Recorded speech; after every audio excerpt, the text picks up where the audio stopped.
Hello all of you. A warm welcome to all the students of class 5th to our next poem Little Things. Okay, छोटी छोटी चीज़ें जो कि हम अपनी रोज़मर्रा की लाइफ में करते हैं, how beautiful they are और how they help us to create some big things. Okay, Little Things is the title of the poem and it is written by Julia A. Carney. Let's read the poem. Let's begin section in our textbook. It is on page number 44. The sweaters we wear during winter to ward off cold are made by knitting together hundreds of little knots of wool. जब भी हम sweater पहनते हैं ठंड को भगाने के लिए, वो एक वो वूल से बना हुआ होता है, पर उसमें बहुत सारी hundreds and thousands of knots होती। वो स्वेटर का स्ट्रक्चर कैसे बनता है? जब हम बहुत सारी नॉट्स को एक साथ लगाते हैं। what do you think would happen if one or two of these knots of your sweater get torn or cut while playing? कई बार क्या होता है, खेलते समय या दरवाजे में अटकने के कारण हमारी एक या दो नॉट खुल जाती है, तो स्वेटर कितना बुरा लगता है, अच्छा नहीं लगता। Okay, so how it happens when little things they happen in our life, and if they are not happening, something is not possible in our life also. Okay, so here is a poem telling us that big things are not possible without the little things. These are the little things only that join together and make big things to happen. Let's read. Little drops of water, little grains of sand, make the mighty ocean and the beauteous land. Little drops of water, पानी की छोटी छोटी बूंदों से ही सागर बनता है। Little grains of sand make the mighty ocean, और रेत के इन कणों को मिलाकर क्या बनता है? बड़े बड़े समुद्र। विशालकाय जो बड़े बड़े पानी के समुद्र हैं, वो कैसे बने हुए हैं? सब इन पानी की छोटी छोटी बूंदों को जब मिलाया जाता है तो बनते हैं ये बड़े बड़े समुद्र और सागर। लिटिल ग्रेन्स ऑफ सैंड, और साथ ही इनमें क्या है? छोटी छोटे रेत के कण भी हैं। Make the mighty ocean, mighty means बहुत बड़ा, ओशन जो है वो पानी की छोटी छोटी बूंदों को, रेत के छोटे छोटे कणों को मिलकर ही बना है। एंड द ब्यूटियस लैंड, और इसी वजह से धरती भी इतनी सुंदर दिखाई देती है। And the little moments humble though they be make the mighty ages of eternity.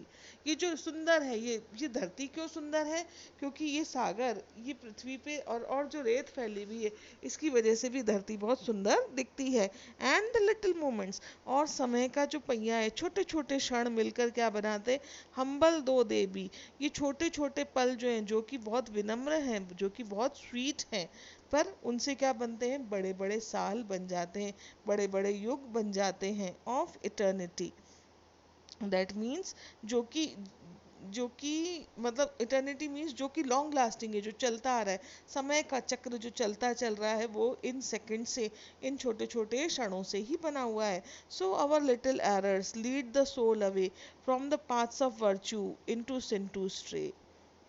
और इसी तरीके से हमारी छोटी छोटी गलतियां जो होती है, छोटी छोटी मिस्टेक्स जो होती है, वो हमारी आत्मा को भी गलत डायरेक्शन में ले जाती हैं। लीड द सोल अवे, गलत दिशा में हमारी आत्मा को ले जाती। From the paths of virtue, virtue means जो अच्छी अच्छी वैल्यूज होती हैं, ऑनेस्टी और ट्रुथफुलनेस, इन सब से हमारी आत्मा को कहीं दूर ले जाती। कहाँ ले जाती? इनटू सिन टू स्ट्रे, पाप की तरफ ले जाती है, और इससे हम अपनी ज़िंदगी की दिशा को भूल जाते हैं, हम जिंदगी के रास्ते को भूल जाते हैं। Little deeds of kindness, little words of love make our earth an Eden like the heaven above. इसी तरीके से जो छोटे छोटे काम हैं, जो अगर हम किसी की मदद करके, किसी के ऊपर दया करके जो छोटे छोटे पुण्य कर सकते हैं, छोटे छोटे अच्छे कार्य कर सकते हैं, और हमारे छोटे छोटे शब्द, प्यार भरे शब्द जो दूसरे लोगों का भला कर सकते हैं। Make our earth an Eden, अगर हम पर हमेशा दूसरों का भला करें, उनसे प्यार से बोले, तो ये धरती हमारी कैसी बन जाएगी? एक ईडन। ईडन मीन्स जो हेवन, जो स्वर्ग है ऊपर, उतना सुंदर हमारा धरती का भी एक स्वर्ग बन जाएगा, like the heaven above.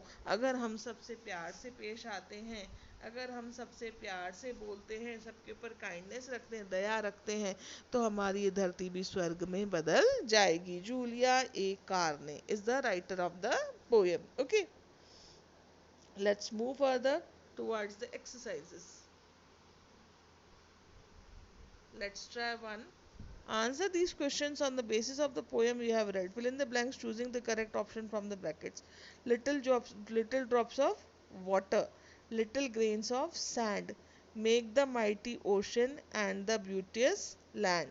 So our little errors lead the soul away from the paths of virtue into sin to stray. Okay.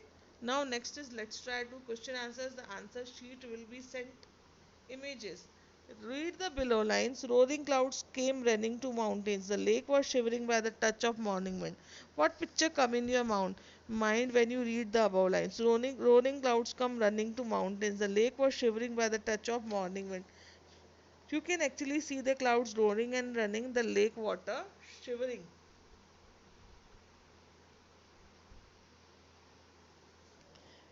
When we read certain lines or words, they form a picture in our mind. We actually start feeling that what we can see, smell, or touch, the things have been talked about. It is because these words form an image in our mind. It is called imagery.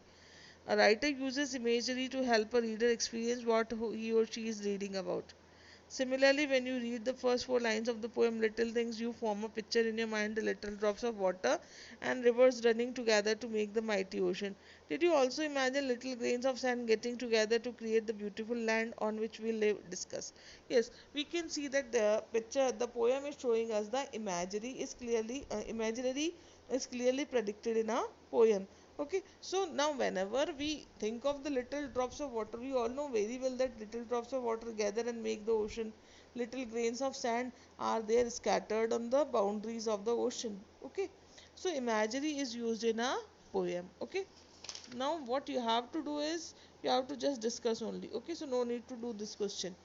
That's all in this video. Thanks for listening.